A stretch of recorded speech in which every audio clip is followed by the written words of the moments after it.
Shalom Bapak Ibu Saudara, marilah kita nikmati berkat masa hidup di hadapan Allah. Marilah kita berdoa sebelum membaca dan merenungkan firman Tuhan. Ya Tuhan, sungguh kami bersyukur Engkau masih memberi kami kesempatan untuk membaca, mendengar, dan merenungkan firman-Mu. Lebih-lebih kami bersyukur Engkau masih memberi kami kesempatan hidup. Di dalam Tuhan Yesus kami berdoa, amin. Bapak, Ibu, Saudara, firman Tuhan sudah tersedia. Marilah kita baca dan kita renungkan bersama. Firman Tuhan yang tertulis dalam Mazmur 90 ayat 1 sampai ayat 17. Kita baca ayat 5 sampai ayat 6 yang berkata demikian. Masa hidup kami 70 tahun dan jika kami kuat 80 tahun dan kebanggaannya adalah kesukaran dan penderitaan. Sebab berlalunya berburu-buru dan kami melayang lenyap. Bapak, Ibu, Saudara, dalam anugerah Allah, tidak lama lagi kita akan berpisah dengan tahun 2020 untuk memasuki tahun 2021. Itu pun kalau Allah menghendaki seperti itu, karena mati hidup kita ada di tangannya Allah. Tentu semua kita merindukan dapat hadir dan menjalani tahun 2021 khususnya.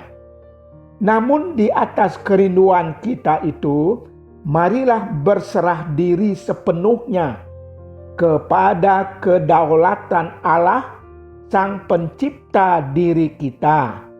Bapak, Ibu, Saudara, dalam kasih Allah, saat kita menyetir mobil atau motor, sewaktu-waktu kita akan berusaha melihat speedometer mobil di dashboardnya atau yang ada di motor yang kita kendarai. Kita bisa melihat angka kecepatan paling rendah hingga angka yang paling tinggi yang ada di speedometer mobil atau motor tersebut. Artinya, angka tertinggi yang ada di speedometer mobil atau motor merupakan batas kecepatan mobil atau motor itu. Dengan demikian, siapapun tidak bisa mengendarai mobil atau motor melebihi batas kecepatan tersebut. Jika dipaksakan, pasti mesin mobil atau motor langsung rusak. Pada dasarnya, baik mobil maupun motor ada batasnya. Seorang pegawai negeri atau militer akan bersiap-siap mengakhiri tugasnya saat usianya sudah mencapai 56 tahun atau 57 tahun. Karena mereka tahu ada batas usia yang harus dipatuhi. Ada batas usia harus pensiun. Siapapun terikat pada ketentuan keterbatasan yang ada ini. Bacaan firman Tuhan yang kita simak saat ini mengingatkan kita bahwa masa hidup manusia juga terbatas. Memang dalam kasus tertentu ada yang mencapai usia hidup di atas 100 tahun. Namun angka 70 tahun hingga 80 tahun merupakan batas pada umumnya. Itu pun disertai dengan memudarnya kebanggaan, dan sebagai gantinya muncul berbagai penderitaan, khususnya secara fisik.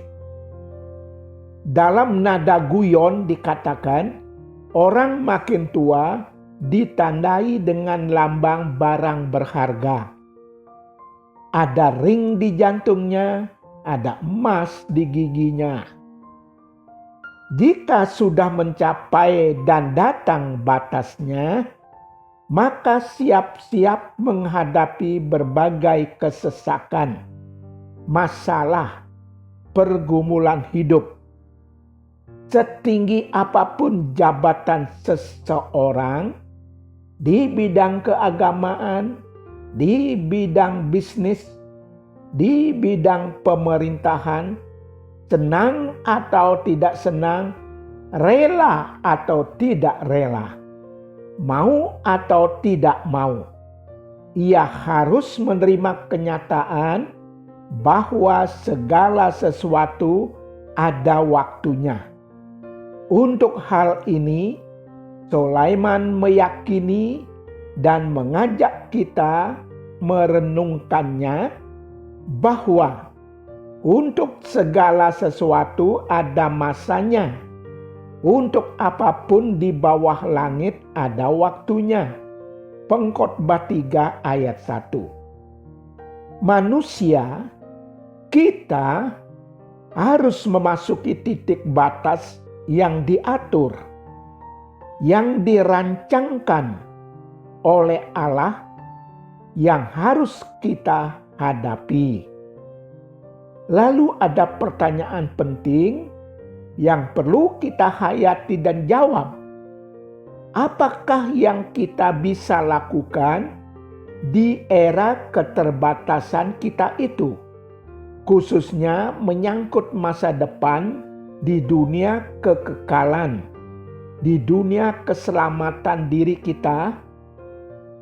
Karena dunia dengan apa yang ada di dalamnya akan berlalu. Sementara di balik keterbatasan diri kita, dunia ini ada yang tidak terbatas, yaitu dunia kekekalan. Pastilah semua manusia rindu berada di sana, membutuhkan tempat, membutuhkan hal tersebut. Namun kita harus waspada bahwa kita berpacu pada keterbatasan diri kita, pada keterbatasan waktu kita, pada keterbatasan dunia kita ini. Barangkali kita berkata bahwa diriku sudah mencapai puncak kesalehan, sudah berdoa sebanyak-banyaknya, berbuat baik sebaik-baiknya. Namun firman Tuhan berkata, kata Yesus kepadanya, "Akulah jalan dan kebenaran dan hidup. Tidak ada seorang pun yang datang kepada Bapa kalau tidak melalui aku." Yohanes 14 ayat 6.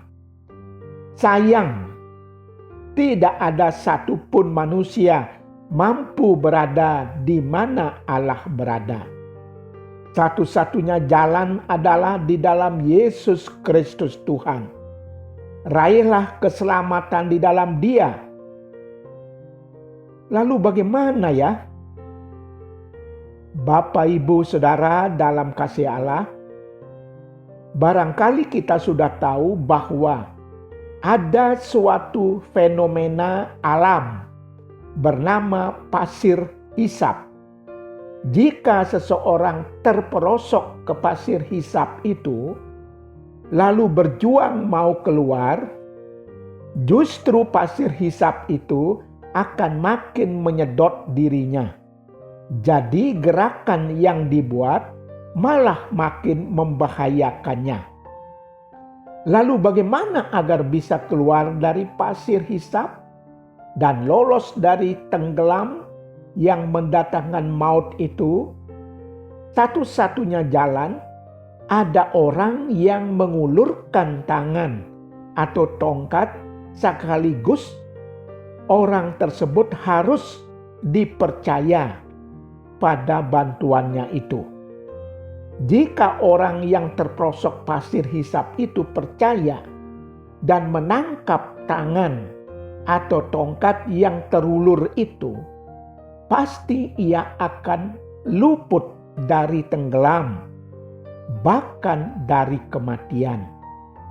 Keselamatan atas dirinya pasti terjadi. Bapak, Ibu, Saudara yang Allah kasihi, kita akan menyambut, beribadah, dan merayakan Natal di tahun 2020 ini. Natal adalah uluran tangan Allah yang ditawarkan kepada manusia yang disedot, yang dihisap oleh dosa. Tanpa Natal, sekuat dan sekeras apapun perjuangan kita, justru dosa semakin menghisap diri kita untuk semakin tenggelam dan menuju kebinasaan. Kita berbuat kesalahan dan dosa. Segala usaha dan perjuangan tidak mampu membuat kita bisa keluar dari hisapan dosa, dan itu berarti kematian. Syukurlah, Natal merupakan wujud tangan Allah yang terulur bagi setiap orang, dan barang siapa percaya akan uluran tangan Allah ini, ia selamat, ia tidak mati, ia tidak binasa. Karena begitu besar kasih Allah akan dunia ini, sehingga ia telah mengaruniakan anaknya yang tunggal, supaya setiap orang yang percaya kepadanya tidak binasa, melainkan beroleh hidup yang kekal. Yohanes 3 ayat 16. Jadi kita sadar betapa tanpa Allah yang datang bernatal dalam hidup kita, maka binasalah kita.